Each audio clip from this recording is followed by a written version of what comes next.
तो जैसे कि गाइस आप लोगों ने लास्ट एपिसोड के अंदर देख लिया था, लू फेंग अपनी कल्टीवेशन के अंदर बिजी था क्योंकि उसने 300 से ज्यादा पीसेस खरीदे थे लो लेवल नेचुरल बॉर्न हुनियन लाइफ फॉर्म्स के। इन पीसेस को जो लू फेंग था वो अपनी गॉड आई के थ्रू एग्जामाइन कर रहा था कि एक तरीके से इसके अंदर की जितनी भी मिस्ट्रीज थी उनको रिजोल्व कर रहा था। जो मिस्ट्रीज थी ऑलरेडी कंप्लीट डाउ को पूरी तरीके से सरपास कर चुकी थी। लू फेंग इस वक्त काफी था खुश था क्योंकि एग्जैक्टली वो यही चीज चाहता था। वो पूरी तरीके से अपनी स्टडी के अंदर इमर्ज हो जाता है। एक्चुअल में ये सारे के सारे जितने भी वाइल्ड बीस्ट होते हैं इन्हें अलग अलग कैटेगरीज के अंदर डिवाइड किया जाता है, जैसे लो लेवल हुनियन लाइफ फॉर्म, हाई लेवल हुनियन लाइफ फॉर्म, वर्ल्ड क्लास हुनियन लाइफ फॉर्म, हुनियन एंसेस्टर लाइफ फॉर्म। अगर लू फेंग को इन सारे के सारे हुनियन लाइफ फॉर्म्स को अच्छे से स्टडी करना है तो सबसे पहले अपना फाउंडेशन स्ट्रॉन्ग करना पड़ेगा। के लिए वो लो लेवल के हुनियन लाइफ फॉर्म को जितना अच्छी तरीके से स्टडी कर सके वो उतना अच्छे से उसे कर रहा था। इन सब चीजों को स्टडी करने की वजह से इवन उसे जो स्टार टावर के अंदर के जो रेड स्केल्स है उन्हें भी स्टडी करने के लिए आसानी हो रही थी। इस तरीके से टाइम बीतता है हम लोग को देखने के लिए मिलता है जो लू फेंग होता है वो जितने भी 300 प्लस पीसेस थे, जितने भी रिमेन्स थे, उन सारे रिमेन्स को स्टडी कर लेता है। एंड जो लू फेंग की जो सुपरफिशियल स्टडी होती है इसे कंप्लीट होने में लगभग 36 एपॉक्स लग जाते हैं। उसके बाद लू फेंग कहता है लगता है हुनियन क्रिस्टल को यूज करने का सही टाइम आ चुका है। मतलब अभी तक जो लू फेंग था उसने बस ऊपर ऊपर से स्टडी किया था इन सब चीजों को, अभी वो हुनियन क्रिस्टल्स का इस्तेमाल करते हुए इन सब चीजों को और ज्यादा डीप लेवल के अंदर स्टडी करने वाला था, यानी कि एक तरीके से याद करने वाला था। पहले उसने बस ऊपर ऊपर से देख लिया था। जैसे लू फेंग ने हुनियन क्रिस्टल का इस्तेमाल करना स्टार्ट किया था उसका जो कॉम्प्रहेंशन था वो काफी ज्यादा इंप्रूव हो जाता है। उसने जो कुछ भी अपने फर्स्ट स्टडी के अंदर पढ़ा था, जितने भी नॉलेज उसने इकट्ठा की थी उसे अभी अपने कल्टीवेशन सिस्टम के अंदर इंटीग्रेट कर रहा था। इस काम के लिए लू फेंग को 15 एपॉक्स और लग जाता है। जिसके बाद जो लू फेंग होता है वो बस एक ही चीज सोच रहा था, अगर वो 9 रिवर होली रिलम के अंदर नहीं आया होता तो वो आखिर कितने ही ऐसे लो लेवल के हुनियन लाइफ रिमेन्स को स्टडी कर पाता। क्योंकि आपको पता है कि ओरिजिन कॉन्टिनेंट के अंदर इस तरीके के लो लेवल हुनियन लाइफ फॉर्म्स को पाना भी काफी ज्यादा डिफिकल्ट है। इसके बाद जो लू फेंग होता है वो स्टार टावर के उस ब्लड रेड स्केल को देखता है। इसे देखते ही लू फेंग को ऐसा फील होता है कि स्टार टावर अभी भी उसके औकात से बाहर है। इसके बाद जो लू फेंग होता है वापिस अपनी सेकंड स्टडी को बिगिन करता है, यानी कि वापिस से हुनियन क्रिस्टल्स को कंज्यूम करते हुए उन सारी चीजों को वापस से रिस्टार्ट करता है। इस चीज को करने के लिए लू फेंग को लगभग 12 एपॉक्स और लग जाता है। इस प्रोसेस के बीच में जो लू फेंग था उसने अपनी खुद की काफी सारी अल्टीमेट लेवल की सीक्रेट टेक्निक्स भी बनाई थी लाइफ एंड डेथ दाव का इस्तेमाल करते हुए। आपके पास सफिशिएंट नॉलेज हो तो इस तरीके की सीक्रेट टेक्निक बनाना कोई ज्यादा बड़ी बात नहीं है। लू फेंग के थर्ड स्टडी के अंदर जो लू फेंग होता है कुछ पिल्स को कंज्यूम करता है। जो पिल्स थी एक तरीके का सप्लीमेंट था। इस सप्लीमेंट की कीमत थी लगभग 30,000 हुनियन क्रिस्टल। एंड ये जो इतनी प्राइस थी ये बस एक यूनिटी पिल की थी। यूनिटी पिल्स होती है अगर उन्हें शॉर्ट के अंदर बताया जाए तो हुनियन क्रिस्टल से ये ज्यादा कारगर होती है। बेसिकली हुनियन क्रिस्टल्स का भी इस्तेमाल लू फेंग अपनी स्टडी को बूस्ट करने के लिए इस्तेमाल कर रहा है, कि नॉर्मल भाषा में देखा जाए तो एक तरीके के ग्लूकॉन डी की तरह काम कर रहा है लू फेंग के लिए। हाँ, मैं क्रिएटिन और BCAA भी बोल सकता था, लेकिन ये सारी चीजें ज्यादातर लोगों को समझ नहीं आएगी। ये जो हेवन एंड अर्थ यूनिटी पिल थी ये ग्रीन कलर की पिल थी एंड इसके आसपास काफी सारे रूल्स भी रिवॉल्व कर रहे थे हेवन अर्थ के। फेंग इसे अपने कॉन्शियसनेस के एक स्ट्रैंड ऑफ पावर से पकड़ता है एंड फिर उसे डायरेक्टली स्वॉलो कर लेता है। इस चीज को लू फेंग ने खाया था उसकी पूरी बॉडी के अंदर से एकदम से झुंझुनी सी दौड़ उठती है, जैसे कि उसे एकदम से इंस्टेंट एक्सेलरेशन मिल चुका हो। लू फेंग अपनी सराउंडिंग को ऑब्जर्व करता है। जैसे जैसे वो अपनी सराउंडिंग को ऑब्जर्व कर रहा था तो सारी की सारी चीजें काफी ज्यादा आसान देखने के लिए मिलती है, कि पहले के कंपैरिजन के अंदर अभी लू फेंग ज्यादा अच्छी तरीके से चीजों को ग्रैब कर पा रहा था। इसी तरीके से कुछ एपॉक्स और बीतते हैं और फाइनली इस यूनिटी पिल का इफेक्ट खत्म हो जाता है एंड लू फेंग ने लाइफ एंड डिस्ट्रक्शन को भी पूरी तरीके से फुली कॉम्प्रहेंड कर लिया था। उसके बाद जो लू फेंग होता है वो इमीडिएटली सेकंड पिल को भी कंज्यूम कर लेता है, कि वो एक और इम्यूनिटी पिल को खा लेता है एंड सेकंड पिल का भी कुछ टाइम के बाद असर खत्म हो जाता है, जिसके बाद वो थर्ड पिल भी खा लेता है। इसी के साथ फाइनली हम लोग को देखने के लिए मिलता है लू फेंग ने अपने कॉम्प्रहेंशन के अंदर लाइफ एंड डेथ दाव को पूरी तरीके से कंप्लीटली कॉम्प्रहेंड कर लिया था। उसके बाद भी हम लोग को देखने के लिए मिलता है जो लू फेंग होता है वो रुकता नहीं है, वापस से एक और पिल कंज्यूम करके उन्हीं सब चीजों को वापस से पढ़ने लग जाता है। फाइनली एक पॉइंट के ऊपर लू फेंग ऐसा आता है जब उसका दिमाग काम करना बंद कर देता है, यानी कि वो अभी थक चुका था। तो उसे एक चीज फील हो रही थी कि रिसोर्सेस का इस्तेमाल करने से डेफिनेटली उसका जो कल्टीवेशन है उसे काफी ज्यादा तगड़ा वाला बूस्ट मिला है। उसका जो लाइफ एंड ग्रेट डाउ एंड लाइफ ऑफ डेथ था ऑलरेडी अल्टीमेट रिलम के ऊपर पहुंच चुका था। जितने भी पिल्स उसने कंज्यूम की थी उन सारे पिल्स का इफेक्ट भी खत्म हो चुका था। इन पिल्स की भी एक लिमिट है, यानी कि आप कुल मिला के बस 10 ही पिल्स खा सकते हो। 10 पिल्स खाने के बाद आपकी जो सोल होती है वो इंजर्ड हो जाती है, उसे रिकवर करने के लिए थोड़ा सा टाइम लगता है। इसका जो रिकवरी टाइम है वो कुछ सेवरल एपॉक्स के आसपास भी हो सकता है। 3 से 5 जो पिल्स है वो काफी होती है। उससे ज्यादा अगर आप खाते भी हो उसके इफेक्ट काफी तक कम हो जाता है एंड आपकी जो बॉडी है वो भी आपका साथ नहीं देती, एक तरीके से आपका दिमाग थक जाता है। मिला के लू फेंग की जो रिट्रीट थी ये 87 एपॉक्स तक चली थी, लेकिन अगर लू फेंग ओरिजिन कॉन्टिनेंट के अंदर होता तो उसे 2000 एपॉक्स से ज्यादा का टाइम लग जाता। इसी के साथ हम लोग को देखने के लिए मिलता है जो लू फेंग की 3 डायरेक्शन टेक्निक्स थी, यानी कि जो लाइफ डिस्ट्रक्शन एंड डेथ दाव था, ये तीनों की तीनों ऑलरेडी अपने एक्सट्रीम एंड के ऊपर पहुंच चुके थे। And अब इन सबको कल्टीवेट करना पहले से काफी ज्यादा मुश्किल हो चुका था। इसी के बाद जो लू फैंग था वो अपनी नई पावर्स को टेस्ट करने के लिए तैयार हो चुका था। इससे पहले कि वो अपने पावर्स को टेस्ट करता, उसे सबसे पहले अपने आप को रिकवर करना था। लू फैंग कुछ हुनियान क्रिस्टल्स का इस्तेमाल करता है, जिसके थ्रू वो जल्दी से जल्दी अपने आप को रिकवर करने की कोशिश करता है। साथ ही साथ वो कुछ नई सीक्रेट टेक्निक्स को भी क्रिएट करता है अपने 5 अवतार्स के लिए, क्योंकि लू फैंग के पास अभी पूरा तरीके से अपना एक कंप्लीट डाव था। तो उसके मदद से जो उसके कैजुअल मूव्स थे अल्टीमेट सीक्रेट टेक्निक्स को टक्कर दे रहे थे। यानी कि कुल मिला के उसकी जो पावर थी वो अर्ली स्टेज गॉड एम्पर जितनी थी। भाई कुछ टाइम के बाद जो लू फैंग होता है वो फाइनली अपने आप को पूरी तरीके से रिकवर कर लेता है एंड वो अपनी पीक कंडीशन के अंदर था। वो एक लंबी सांस लेता है एंड कहता है लगता है वक्त आ चुका है बाहर जाने का। सीन शिफ्ट होता है, हम लोग को एम्पर क्विंग देखने के लिए मिलता है। जो एम्पर क्विंग थे वो लू फैंग का काफी लंबे टाइम से इंतजार कर रहे थे पेशेंटली। वो 9 रिवर होली रिलम के अंदर आए थे। शुरू के अंदर हंटिंग करने जाने के लिए काफी दिक्कत हुई थी। हंटिंग करने जाने से पहले उन्होंने अपने आप को काफी पावरफुल बनाया था, यानी कि ठीक ठाक कल्टीवेशन कर ली थी लू फैंग की तरह, और उसी के बाद वो हंटिंग करने के लिए गए थे। इसलिए वो लू फैंग को भी सफिशिएंट टाइम दे रहे थे। उनको पता चलता है कि जो एम्पर मिंग एंड एम्पर फू है टाइम पे पूरी के पूरे यूलान सिटी को घूमने के लिए जाते रहते थे। एम्पर क्वीन लोगों को देखते हुए समझ सकते थे ये दोनों जब भी निकलते थे ये लोग पूरी तरीके से अपनी जेब को खाली रखते थे, पूरी तरीके से मतलब प्योर भिखारी बन के निकलते थे। इनको हमेशा से डर था कि इनको कोई लूट ना ले, कि इनके पास ऑलरेडी काफी ज्यादा लिमिटेड रिसोर्सेज थे, अगर वो भी चोरी हो जाएंगे तो ये इसके ऊपर ही डिपेंड रह सकता है। देखा जाए तो इन चारों के अंदर एम्पर फू सबसे ज्यादा वीक थे। एम्पर फू को तो यूलान सिटी के अंदर कोई काम भी नहीं मिल रहा था, वो इतने ज्यादा वीक थे। वही दूसरी तरफ जो एम्पर मिंग थे उनके पास लगभग अर्ली स्टेट गॉड एम्पर जितनी स्ट्रेंथ थी, के वजह से उन्हें कई जगह पे सर्वेंट वर्वेंट का काम मिल जा रहा था। एम्पर फू की तो हालत काफी ज्यादा खराब थी। एम्पर क्वीन इस वक्त इन लोगों को नोटिस करते रहते हैं, तो वो उनकी कोई भी मदद नहीं करते। कि एम्पर क्वीन के हिसाब से एम्पर क्वीन ऑलरेडी उन दोनों की काफी ज्यादा मदद कर चुके हैं, लोगों को फ्री में रहने के लिए घर दे दिया, इससे ज्यादा बड़ी हेल्प और क्या हो सकती है। वही सडनली एम्पर क्वीन जो होता है वो कुछ सेंस करता है, लू फैंग के स्पेस के अंदर कुछ हलचल देखने के लिए मिलती है। यानी कि लू फैंग काफी लंबे टाइम से रिट्रीट के अंदर था, वो बाहर आ चुका था रिट्रीट के। एंड जैसे जो लू फैंग होता है वो अपने केव के बाहर आता है, वो बाहर एम्पर क्वीन को खड़ा देखता है। एम्पर क्वीन लू फैंग की तरफ स्माइल करते हुए देखता है एंड कहता है क्या तुमने अपना रिट्रीट खत्म कर लिया? लू फैंग के अंदर मुंडी हिला देता है। एम्पर क्वीन कहता है तुम तो काफी ज्यादा जल्दी आ गए, जो भी एसेंशियल रिसोर्सेज है सबसे पहले तुम्हें उन सारे रिसोर्सेज को थरली स्टडी करना है 9 रिवर होली रिलम के।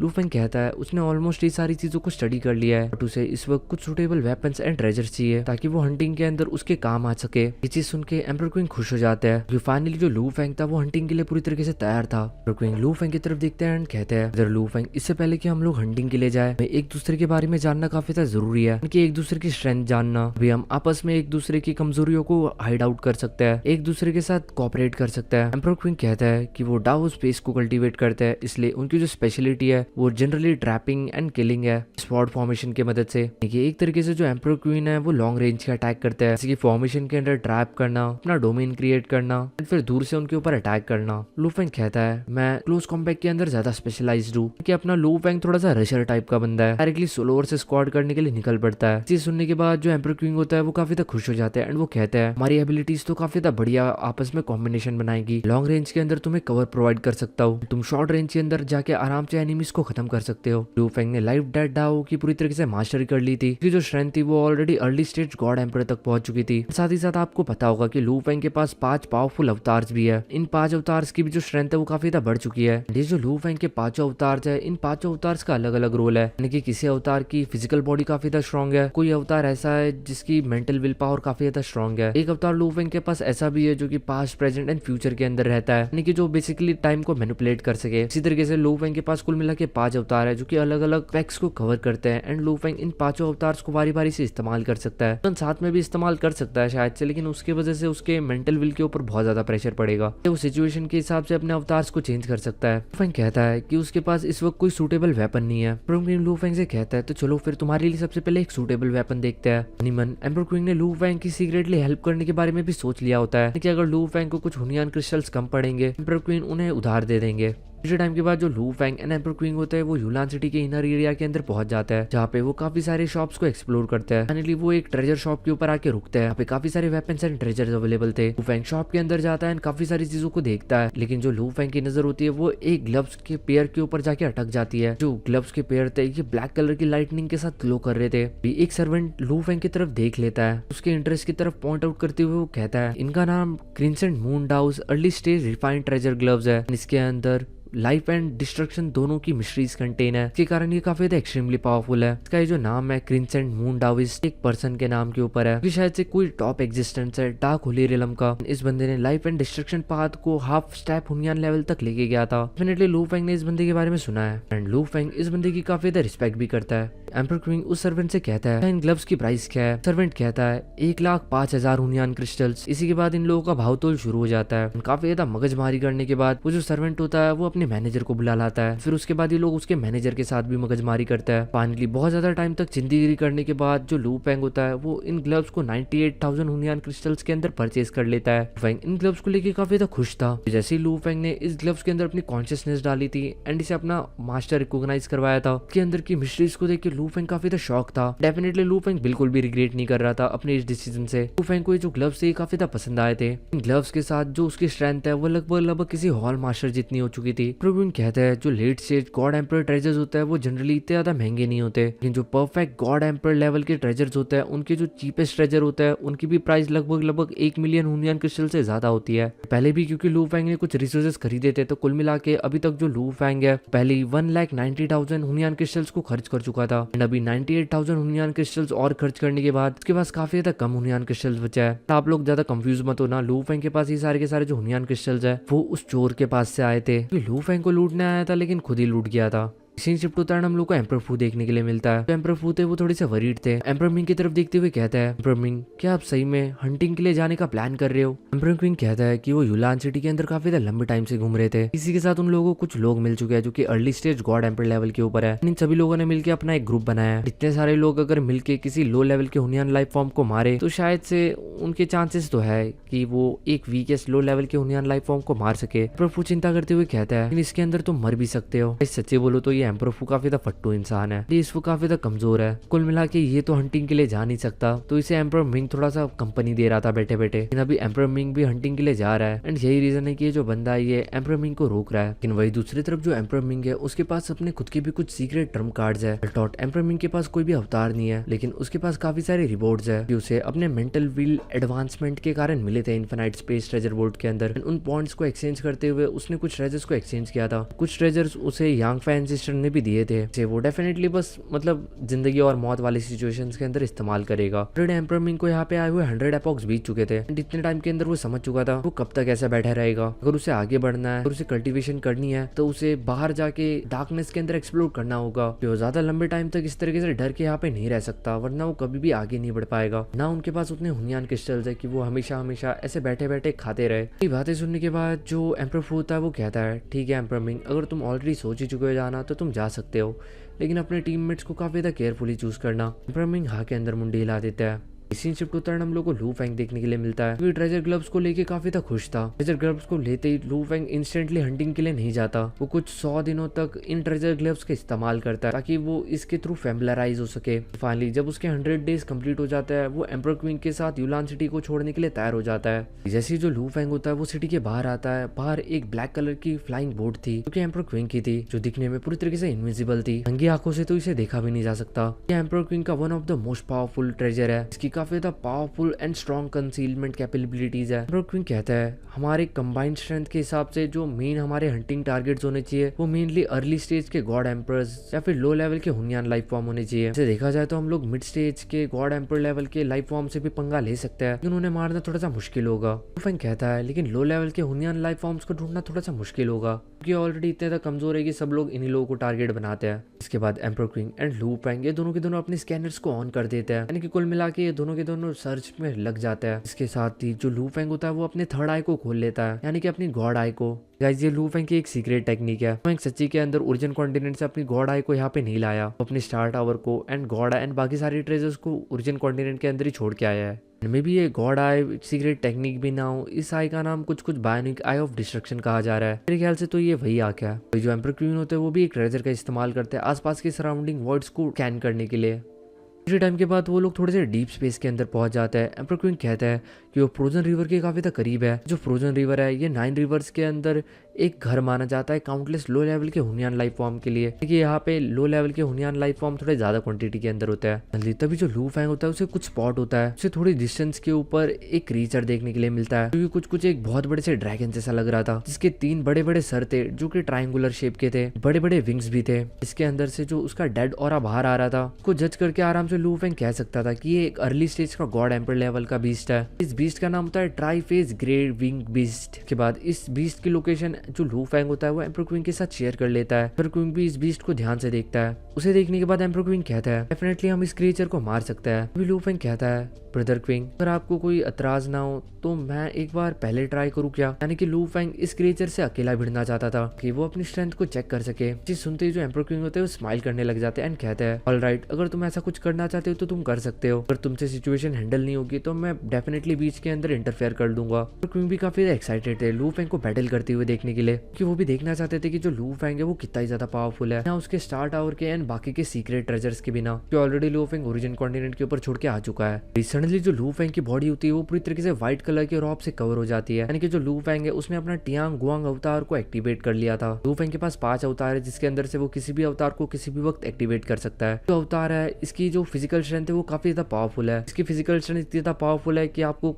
किसी तरीके का कोई आर्मर पहनने की भी नीड नहीं है। किसी भी अगर आर्मर खरीदोगे तो वो ज्यादा महंगा पड़ेगा। उससे अच्छा लू फैंग अपने इस अवतार का इस्तेमाल कर ले, जो ऑलरेडी फिजिकली काफी ज्यादा पावरफुल है। इवन अगर इस अवतार को चोट लगती भी है तो काफी जल्दी रिकवर हो जाता है, एंड अगर ये हैवीली इंजर्ड भी होता है फिर भी ये जल्दी रिकवर हो जाएगा। एंड इस अवतार को लेते हुए तुरंत जो लू फैंग होता है वो अपने दूसरे अवतार का इस्तेमाल कर लेता है, कि अपने स्पेस अवतार का, जिसकी मदद से वो फ्यूचर टाइमलाइन के अंदर चले जाता है। ज्यादातर कल्टिवेटर पास्ट टाइमलाइन के अंदर जो जा सकता है, काफी कम ही ऐसे होते हैं जो कि फ्यूचर टाइमलाइन के अंदर जा सकता है। जब एम्पर क्वीन लू फैंग को दूर से देखता है, इस तरीके से जो लू फैंग है वो अलग अलग टाइमलाइंस के अंदर भी ट्रैवल कर सकता है, ये देख के वो काफी ज्यादा शॉक होता है। कि गाइस आप लोगों को ज्यादा कंफ्यूज होने की जरूरत नहीं है। अवतार का इस्तेमाल करते हुए जो लू फैंग है वो अपने अपोनेंट्स को मूव को पहले ही थोड़ा टाइम पहले प्रिडिक्ट कर सकता है। फिर अगर जैसे कि आप भाग रहे हो तो आप बीच के डिस्टेंस को आराम से एस्केप करके डायरेक्टली अपने मेन पॉइंट के ऊपर पहुंच सकते हो, मतलब डायरेक्टली आप प्रेजेंट से अपने फ्यूचर के अंदर पहुंच सकते हो। राइटर ने बहुत ज्यादा इन सब चीजों के बारे में नहीं लिखा, लेकिन ये मेरा एक बेसिक अंदाजा है। ये जो लू फैंग के अवतार है ये कुछ इसी तरीके से काम आते होंगे। वही एम्पर क्वीन डेफिनेटली काफी ज्यादा इंप्रेस थे लू फैंग से लेके, किस तरीके से जो लू फैंग है वो अलग अलग टाइम जोन्स के अंदर ट्रैवल कर सकता है। हमें वो ट्राईफेस ग्रे विंग बीच देखने के लिए मिलता है, क्योंकि काफी ज्यादा आराम से बैठा हुआ था एंड ये भी आसपास किसी कल्टीवेटर को ढूंढ रहा था। इसीलिए कल्टीवेटर्स को कंज्यूम करके ये जो बीस्ट होता है ये और ज्यादा पावरफुल होता है। एंड इन बीस्ट की जो इंटेलिजेंस होती है वो काफी ज्यादा अच्छी खासी होती है। वो आसपास देख ही रहा होता है, लेकिन सडनली तभी उसे अपने सामने एक व्हाइट कलर का प्रोजेक्शन देखने के लिए मिलता है, जो उसकी तरफ काफी ज्यादा तेजी से बढ़ते हुए आ रहा था। तभी जो लू फैंग का ये जो अवतार होता है ये डिसअपीयर हो जाता है। लू फैंग ने अपने हेवन एंड अर्थ अवतार का इस्तेमाल किया था, इसकी मदद से वो आसपास के सराउंडिंग के अंदर पूरी तरीके से ब्लेंड हो चुका था। इसी के साथ लू फैंग अपना एक खुद का डोमेन क्रिएट कर लेता है, इसके अंदर वो इस बड़ी से बीस्ट को फंसा लेता है एंड इसे सप्रेस करना स्टार्ट कर देता है। एंड लू फैंग के सप्रेस करते ही जो बीस्ट होता है लगभग अपनी 20 to 30% स्ट्रेंथ खो चुका था, यानी कि कुल मिला के ये अपनी 60 to 70% स्ट्रेंथ कोई लगा सकता है। तुरंत बाद जो लू फैंग होता है वो अपनी फॉरबिडन टेक्निक का इस्तेमाल करता है, जो कि हेवनली एब्सोल्यूट कर्स था। टेक्निक को इस्तेमाल करने से डेफिनेटली काफी ज्यादा एनर्जी का इस्तेमाल होता है, बट ये टेक्निक काफी ज्यादा इफेक्टिव थी। इसके साथ साथ जो लू फैंग होता है वो अपनी ल्यूआन टेक्निक का इस्तेमाल कर लेता है। जैसे वो अपनी ल्यूआन टेक्निक का इस्तेमाल करता है, बीस्ट को अपने सामने एक बहुत बड़ा सा तारा नजर आ रहा था, क्योंकि उसकी तरफ काफी तेजी से रोल करते हुए आ रहा था। नॉर्मली ओरिजिन कॉन्टिनेंट के अंदर लू फैंग बस अपनी इस एक ल्यूआन टेक्निक के थ्रू किसी को भी मार सकता था, लेकिन ये जो क्रीचर्स है ये काफी ज्यादा पावरफुल है। लू फैंग की जो सोल बेस्ड अटैक टेक्निक है अभी इतनी ज्यादा पावरफुल नहीं रही ये इस बीस्ट को एक ही अटैक के अंदर मार सके। टाइम के बाद वो जो बीस्ट होता है वो पूरी तरीके से स्टन रह जाता है, एक तरीके से वो हिप्नोटाइज हो चुका था। जब तो वो कुछ समझ पाता तभी जो लू फैंग होता है वो अपना एक स्लैश अटैक इस्तेमाल करता है। ये जो अटैक था ये लू फैंग ने अपने उन नए ग्लव्स से किया था, क्योंकि उसने कुछ टाइम पहले ही खरीदे थे। ग्लव्स की मदद से जो लू फैंग होता है वो इसके छाती के ऊपर एक बहुत पूरा वाला पंजा मार देता है। लू फैंग का जो पंजा था ये काफी ज्यादा डीपली पेनिट्रेट कर जाता है इस बीस्ट के बॉडी के। गाइस डेफिनेटली जो पंजा ये काफी ज्यादा पावरफुल है, क्योंकि इसके अंदर लाइफ एंड डेथ की मिस्ट्रीज इंटीग्रेटेड है। वही अभी तक वो जो बीस्ट था जिसका अभी तक ध्यान नहीं था एंड वो लू फैंग के सोल अटैक के कारण कंफ्यूज हो चुका था, अचानक से वो जाग जाता है। जो उसका तीसरा सर होता है उसके थ्रू वो एक बीम शूट आउट कर देता है लू फैंग की तरफ। वही दूसरी तरफ हम लोग को देखने के लिए मिलता है कि उस बीस्ट की जो बॉडी होती है काफी ज्यादा तेजी से रिकवर कर रही थी। इससे पहले उसका जो वुंड था यानी कि जो चोट थी ये पूरी तरीके से रिकवर होती, तुरंत अपने बॉडी का साइज छोटा कर लेता है एंड इस बीस्ट के घाव के अंदर चले जाता है। उसके बॉडी के अंदर जाते ही जो लू फैंग होता है वो इसके बॉडी का लाइफ कोड ढूंढने लग जाता है। वही वो जो बीस्ट होता है वो जोर जोर से इस वक्त चिल्ला रहा था दर्द के अंदर कि उसे महसूस हो रहा था कि कोई पर्सन उसे अंदर से चोट पहुंचाने की कोशिश कर रहा है। जो एम्परर किंग होता है वो काफी ज्यादा सरप्राइज होता है लू फेंग की स्ट्रेंथ को देख के, क्योंकि गाइस इवन लो लेवल की जो हुनियान लाइफ फॉर्म्स होती है उनकी जो बॉडी होती है वो इंक्रेडिबली टफ होती है, लेकिन लू फेंग ने डायरेक्टली उसके साथ क्लोज कॉम्बैट के अंदर उसकी बॉडी को फाड़ दिया एंड उसकी बॉडी के अंदर भी चला गया। ये सब लू फेंग ने जस्ट अपने एक अटैक के अंदर कर दिया एंड यही रीजन था कि एम्परर किंग थोड़े से शॉक थे। उन्होंने सोचा तो था कि लू फेंग स्ट्रॉन्ग है, बट इतना ज्यादा स्ट्रॉन्ग निकलेगा इस बारे में उन्होंने नहीं सोचा था। क्योंकि गाइस इवन एक लो लेवल के हुनियान लाइफ फॉर्म को मारने के लिए भी ज्यादातर लोग अपने ग्रुप्स बनाते हैं। 1 वर्सेस 1 के अंदर काफी ज्यादा कम ही ऐसे लोग होते हैं जो कि लो लेवल के हुनियान लाइफ फॉर्म को मार सकते हैं। भाई हम लोग को लू फेंग देखने के लिए मिलता है जो कि इस बीस्ट के बॉडी के अंदर था। इस बीस्ट के बॉडी के अंदर का जो खून था वो काफी ज्यादा एसिडिक था नेचर के अंदर, जिसके कारण जो लू फेंग के कपड़े होता है वो जलने लग जाते हैं। वही जो लू फेंग होता है वो जैसे तैसे करके रेजिस्ट कर रहा था इस कुरुजिव ब्लड को। वो इस बीस्ट के बॉडी के अंदर का लाइफ कोड ढूंढ रहा था। तभी सडनली हम लोग को देखने के लिए मिलता है जो बीस्ट होता है वो तुरंत अपना फॉर्म चेंज कर लेता है, यानी कि वो ग्रे मिस्ट के अंदर ट्रांसफॉर्म हो जाता है। जो लू फेंग होता है वो इस वक्त एंडलेस ग्रे मिस्ट से ढका हुआ था। इसका जो कोरोसिव नेचर था वो इवन खून से भी ज्यादा इंटेंस था, कि पहले जो ब्लड लू फेंग की बॉडी को कोरोड कर रहा था अभी उससे ज्यादा कोरोड कर रहा है ये ग्रे मिस्ट। धीरे धीरे करके लू फेंग की बॉडी के ऊपर के वो जो व्हाइट कलर के रॉब्स थे वो भी जगह जगह से फट चुके थे एंड लू फेंग किसी भिखारी से कम नहीं लग रहा था। वही दूसरी तरफ लू फेंग की बॉडी के अंदर रिकवरी भी चल रही थी, इसलिए उसके फटे हुए रॉब भी जल्दी से रीजनरेट हो जाता है। वही इस ग्रे मिस्ट के अंदर जगह जगह से लू फेंग के ऊपर अटैक हो रहे थे, कभी लू फेंग के बैक के ऊपर तो कभी चेस्ट के ऊपर, एंड ऐसे लू फेंग के ऊपर लगभग 300 से भी ज्यादा अटैक हो जाता है। लेकिन जो लू फेंग के अवतार था, इस अवतार की जो एनर्जी रिजर्व थी वो 300 टाइम्स एनर्जी रिजर्व थी उसकी परफेक्ट डिवाइन बॉडी के। ये सारे जितने भी अटैक उसके ऊपर हो रहे थे ये बस उसकी बॉडी के ऊपर छोटी मोटी इंजरीज कॉज कर पा रहे थे, जो कि इंस्टेंटली अगले सेकंड के अंदर पूरी तरीके से हील हो जा रहे थे। चीज देख के इवन वो जो बीस्ट होता है वो भी थोड़ा सा शॉक होता है कि ये जो कल्टिवेटर है इसकी बॉडी उसकी बॉडी से भी ज्यादा टफर है। उसके जो बड़े बड़े क्लॉज है वो बस लू फेंग की बॉडी के ऊपर छोटी मोटी खरोचे मार पा रहे थे, वो भी जल्दी से जल्दी हील हो जा रही थी। तुरंत ही अगले सेकंड के अंदर वो जो बीस्ट होता है वो समझ जाता है कि उसे ऐसे पॉइंट के ऊपर क्या करना चाहिए, तुरंत यहाँ से भागने के बारे में सोचता है। वही लू फेंग नोटिस कर लेता है कि ये बीस्ट ऐसे भागने की कोशिश कर रहा है। तुरंत वो अपनी forbidden technique world in hand का इस्तेमाल करता है एंड ये जो टेक्निक है ये लू फेंग ने वर्ल्ड पाम के थ्रू बनाई थी, क्योंकि लू फेंग ओरिजिन कॉन्टिनेंट के अंदर छोड़ के आया है। अगले सेकंड के अंदर हम लोगों को 2 बड़े बड़े हाथ नजर आते हैं एंड इन 2 हाथों का साइज इतना था बड़ा था कि इन 2 हाथों के अंदर हम लोगों को एक वास्ट वर्ल्ड देखने के लिए मिल सकता था, जिसने पूरी तरीके से उस ग्रे मिस्ट को सप्रेस कर दिया था। जब वो ग्रे मिस्ट धीरे धीरे करके लू फेंग के पाम वर्ल्ड के अंदर ट्रैप होने लग जाती है, तुरंत वो बीस्ट अपने बॉडी को कुल मिला के 9 पार्ट्स के अंदर डिवाइड कर लेता है, अलग अलग पार्ट्स के अंदर भागना शुरू कर देता है। अभी लू फेंग अपनी फॉरबिडन टेक्निक टाइम वॉकर का इस्तेमाल करता है, इसके थ्रू उसका जो टाइम वाला अवतार होता है वो एक साथ past present and future timeline के अंदर जी सकता था। जो फॉरबिडन टेक्निक थी इतनी ज्यादा पावरफुल थी, एक ही सेकंड के अंदर ये उस मिस्ट के 1 पार्ट को डिस्ट्रॉय कर देती है, यानी कि वो जो 9 पार्ट्स के अंदर भाग रहा था उसके अंदर से एक पार्ट डिस्ट्रॉय हो चुका था। जैसे ही इसका एक पार्ट पूरी तरीके से डिस्ट्रॉय हो चुका था उसके बाकी के 8 पार्ट भी थोड़े से कमजोर हो गए थे। जब ये जो बीस्ट था ये पूरी तरीके से एक था, ये डेफिनेटली काफी ज्यादा पावरफुल था, लेकिन जब इसने अपने आप को 9 पार्ट्स के अंदर डिवाइड किया तो ये पहले के कंपैरिजन के अंदर काफी ज्यादा वीक हो चुका है। इसलिए लू फेंग अपने टाइम अवतार की फॉरबिडन टेक्निक के थ्रू आराम से इसको मार पा रहा है। एक के बाद एक लू फेंग इन सारे के सारे पार्ट्स के ऊपर अटैक कर देता है एंड कुछ ही टाइम के अंदर लू फेंग लगभग इसके 7 पार्ट्स को खत्म कर देता है। 7वें पार्ट को जैसे लू फेंग खत्म करता है उसके सामने एक मीट बॉल जैसी चीज आती है, यानी कि ये कुछ फ्लैश जैसा था। लू फेंग इस चीज को ध्यान से देखता है तो इसके अंदर लू फेंग को लाइफ कोड नजर आता है। इंस्टेंटली लू फेंग की आंखों के अंदर एक चमक देखने के लिए मिल सकती थी। आखिर इतने टाइम से जो लू फेंग था वो इसी चीज को तो ढूंढ रहा था, और लू फेंग इस चीज को खत्म कर देता है तो ऑटोमेटिकली ये जो बीस्ट है ये खत्म हो जाएगा। अगले सेकंड के अंदर जो लू फेंग होता है वो अपने वर्ल्ड अवतार के थ्रू उस लाइफ कोर को अपने हाथों के अंदर पकड़ लेता है एंड लू फेंग का जो हाथ था वो इस वक्त किसी क्लॉ से कम नहीं लग रहा था। उसकी 5 फिंगर्स किसी ब्लेड की तरह इस लाइफ कोर को फाड़ने लग जाती है। वैसे भी लू फेंग के हाथों के अंदर इस वक्त उसके ट्रेजर ग्लव्स थे एंड ट्रेजर ग्लव्स के होते हुए उसे किसी भी फॉरबिडन टेक्निक का इस्तेमाल करने की कोई भी नीड नहीं थी। वही वो जो लाइफ कोर होता है वो इस वक्त तड़प रहा होता है एंड वो जोर जोर से चिल्लाने लग जाता है, बट लू फेंग ने अपने ट्रेजर ग्लव की मदद से उसके लाइफ कोर को काफी तरह डैमेज कर दिया था, जिसके कारण वो जो मिस्ट बन के उड़ रहा था बीस्ट वो अपने ओरिजिनल फॉर्म के अंदर आ जाता है, जमीन पे आके गिरता है। ये लगभग अधमरी हालत के अंदर आ चुका था, यानी कि ये लगभग मर ही चुका था। अपने सामने इस बड़ी सी डेड बॉडी को देख के जो लू फेंग होता है वो एक लंबी सी सांस लेता है एंड कहता है फाइनली मैंने इसे मार दिया। बीस्ट को मारने के लिए लू फेंग ने काफी ज्यादा मशक्कत की थी। क्या आप लोगों ने भी देखा होगा लू फेंग ने अपनी काफी सारी अलग अलग टेक्निक्स का इस्तेमाल किया। उसने अपनी लियोन आर्ट का यूज किया, उसने फॉरबिडन टेक्निक कर्स का इस्तेमाल किया, उसके बाद उसने अपने वर्ल्ड पाम का इस्तेमाल भी किया, अपने अलग अलग अवतार्स का भी इस्तेमाल किया। रही बात उसके ट्रेजर ग्लव्स की तो वो तो ऑलरेडी कॉम्प्लीमेंट्री सपोर्ट प्रोवाइड कर ही रहा था,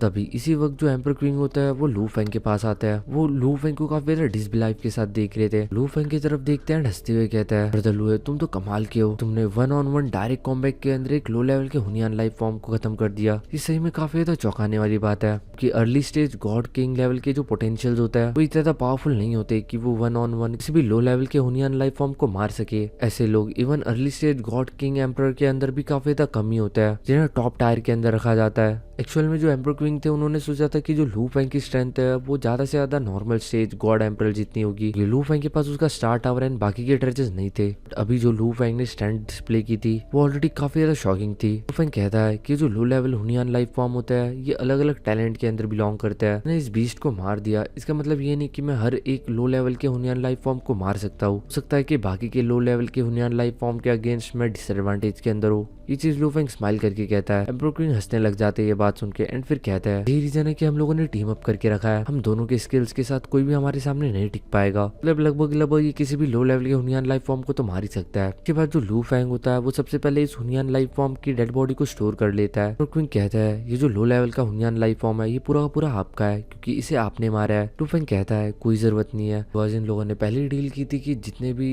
मॉन्स्टर्स को ये लोग हंटिंग के दौरान मारेंगे, उन्हें जो कुछ भी मिलेगा वो सब आपस में लोग 50-50 इक्वली डिस्ट्रीब्यूट करेंगे। इस जानवर को लू फेंग ने मारा हो, लेकिन उसके बाद भी एम्पर क्विंग ने काफी ज्यादा मदद किया लू फेंग की यूलान सिटी के अंदर। इसलिए लू फेंग इस डेड बॉडी को एम्पर क्विंग के साथ बांटना चाहता था। एम्पर क्विंग भी मना नहीं करते एंड हाँ के अंदर मुंडी हिला देता है। इसके बाद जो लू फेंग होता है वो एम्पर क्विंग से कहता है, by the way brother emperor Qing, ये जो लो लेवल का हुनियान लाइफ फॉर्म है इसकी कीमत कितनी होगी, यानी कि इसके डेड बॉडी को अगर लू फेंग बेचेगा तो लू फेंग को कितना पैसा मिलेगा। एम्पर क्विंग कहता है, इसको बेचने पे लगभग 8 लाख हुनियान क्रिस्टल्स तो मिल ही जाने चाहिए। यानी कि इस एक बीस्ट को मारते ही जो लू फेंग की झोली है वो पहले जितनी भर चुकी है। लेकिन गाइस जैसे कि आप लोगों को पता है कि यूलान सिटी के अंदर जितने भी ट्रेजर्स या फिर बाकी की जितनी भी चीजें होती है काफी ज्यादा महंगी मिलती है, तो ये 2-4 लाख हुनियान क्रिस्टल से कुछ भी नहीं होने वाला। वही सीन शिफ्ट होता है हम लोग को एम्पर क्विंग एंड लू फेंग एक दूसरे बीस्ट को हंट करते हुए देखने के लिए मिलता है। इस बीस्ट का नाम था फ्रोस्ट नाइटमेयर मैसेंजर, यानी कि एक आइस टाइप का बीस्ट था। लेकिन जो एम्पर क्विंग थे उन्होंने इस बीस्ट को 3000 वर्ल्ड के अंदर ट्रैप कर लिया था, जिसके अंदर ट्रैप होने के बाद वो जो बीस्ट था वो इस वक्त लू फेंग एंड एम्पर क्विंग को ढूंढ रहा था। कुछ टाइम के बाद उसे रियलाइज हो जाता है कि वो एक किलिंग फॉर्मेशन के अंदर ट्रैप हो चुका है। नेक्स्ट सेकंड के अंदर उसके बॉडी के ऊपर काफी सारी स्वॉर्ड लाइट्स के थ्रू अटैक हो जाता है। इसके एक ही अटैक के थ्रू वो जो बीस्ट होता है वो मर जाता है। बीस्ट के मरने के बाद लू फेंग अपीयर होता है, जो एम्पर क्विंग की तरफ देखते हुए कहता है, एम्पर क्विंग आपने तो मेरे से भी ज्यादा अच्छी तरीके से इस बीस्ट को हैंडल किया। इस बार जो आपने 3000 किलिंग फॉर्मेशन दिखाई, इसकी परफॉर्मेंस उस 3000 किलिंग फॉर्मेशन से काफी ज्यादा है जो कि आपने मुझे ओरिजिन कॉन्टिनेंट के अंदर दिखाई थी। एम्पर क्विंग स्माइल करते हुए कहता है कि उनके पास एक ट्रेजर है जो कि एक तरीके का फॉर्मेशन डायग्राम है एंड इसकी कीमत लगभग 5 मिलियन हुनियान क्रिस्टल्स है। एंड जो फॉर्मेशन डायग्राम है इसे हाफ स्टेप हुनियान लेवल फॉर्मेशन डायग्राम भी कहा जाता है। इसी फॉर्मेशन डायग्राम की वजह से उनका जो 3000 किलिंग फॉर्मेशन है ये काफी ज्यादा पावरफुल हो चुका है। वही इसी के बाद हम लोग को एम्पर क्विंग एंड लू फेंग और भी बीस्ट को मारते हुए देखने के लिए मिलता है, जैसे कि वो एक थंडर बीस्ट को मार रहे थे। लेकिन लू फेंग अपने सोल अटैक की मदद से इस थंडर बीस्ट को अपने ओरिजिनल फॉर्म के अंदर तो लेके आता है, लेकिन सही वक्त के ऊपर एम्पर क्विंग उसे ट्रैप नहीं कर पाते। इसके कारण वो जो थंडर बीस्ट होता है वो भाग जाता है। एम्पर क्विंग लू फेंग से कहता है, मुझे माफ करना, मेरे कारण वो बीस्ट भाग गया। लू फेंग हंसते हुए कहता है, कोई बात नहीं, हम दोनों ने अपना बेस्ट ट्राई किया था। एंड इसी के बाद ये लोग वापिस से इसी तरीके से हंट करते रहते हैं एंड काफी सारे early stage god emperor low level के हुनियान लाइफ फॉर्म्स को मार देते हैं।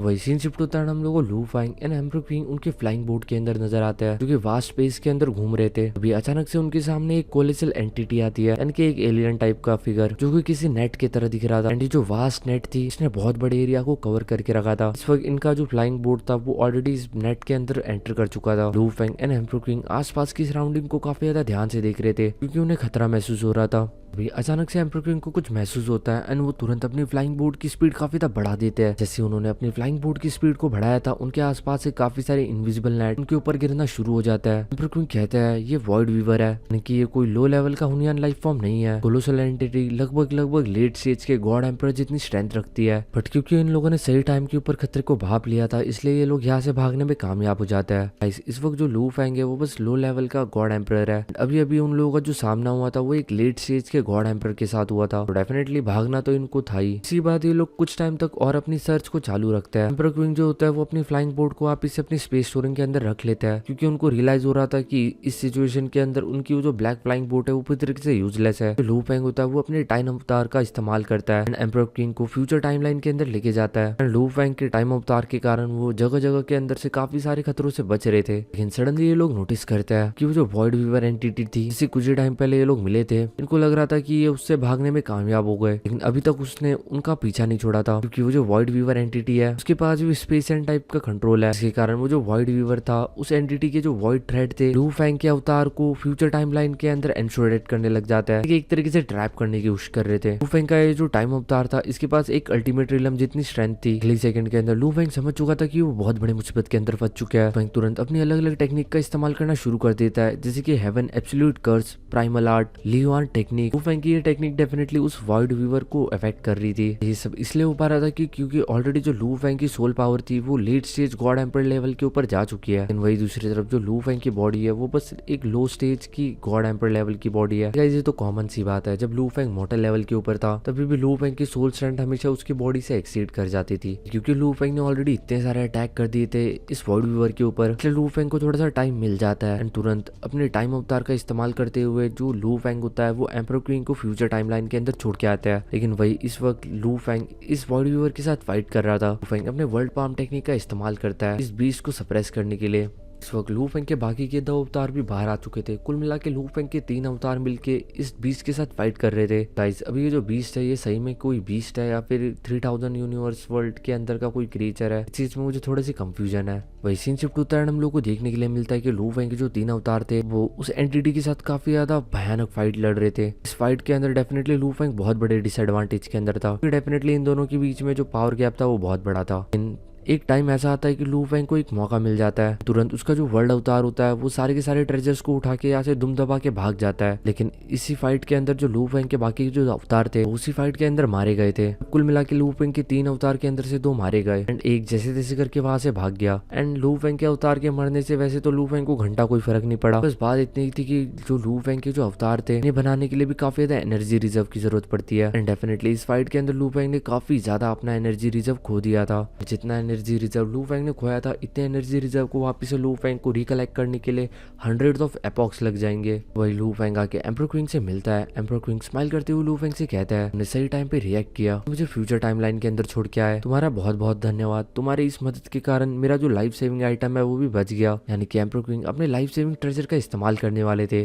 जो लाइफ सेविंग ट्रेजर होता है ये सभी लोगों के पास होता है, डेफिनेटली उन लोगों की जिंदगी एंड मौत वाले टाइम में काम आते हैं। जो लाइफ सेविंग ट्रेजर होते हैं इनकी कीमत काफी ज्यादा होती है, यानी कि जो सबसे ज्यादा चीपेस्ट लाइफ सेविंग ट्रेजर होता है उसकी भी कॉस्ट लगभग 1 मिलियन हुनियान क्रिस्टल के आसपास है। फिर एम्पर क्वीन लू फेंग की तरफ देखते हैं एंड कहता है कि तुमने अपने काफी सारे अवतार्स को खो दिया एंड साथ ही साथ अपना काफी सारा एनर्जी रिजर्व भी खो दिया, जिसकी कीमत लगभग 50 मिलियन हुनियान क्रिस्टल्स के आसपास तो होगी। इसके बाद एम्पर क्वीन कहता है क्योंकि इस बार हम लोगों ने कुल मिला के 6 हुनियान लाइफ फॉर्म्स को हंट किया है, तो रूल्स के अकॉर्डिंग वैसे तो 3 तुम्हें एंड 3 मुझे मिलने चाहिए थे, बट एम्पर क्वीन लू फेंग को थोड़ा सा हिस्सा ज्यादा देता है। वो इसलिए क्योंकि इन लोगों ने पहले ही डिसाइड कर लिया था जब ये लोग हंटिंग के लिए जाएंगे अगर किसी एक का ज्यादा नुकसान हो जाता है तो जो कुछ भी उनके वॉर के स्पॉइल्स होंगे कि जो कुछ भी उनको ये हंटिंग वंटिंग करने के बाद मिलेगा इसके थ्रू सबसे पहले जिसका भी नुकसान हुआ है उसका नुकसान पूरा किया जाएगा एंड उसके बाद बाकी की चीजों को आपस में बांटा जाएगा। वही जैसे इन लोगों का बंटवारा वगैरह हो जाता है इसी के बाद एम्पर क्वीन कहता है चलो फिर वापिस से चलता है, वक्त आ चुका है वापिस से घर जाने का। भी इस बार वो काफी ज्यादा मुश्किल से बचा है, तो फिर भी एक लेट स्टेज का गॉड एम्पर लेवल का वॉइड वीवर था, अगर उन्हें कोई परफेक्ट लेवल का गॉड एम्पर मिल गया उनका जिंदा बचना भी काफी ज्यादा मुश्किल हो जाएगा।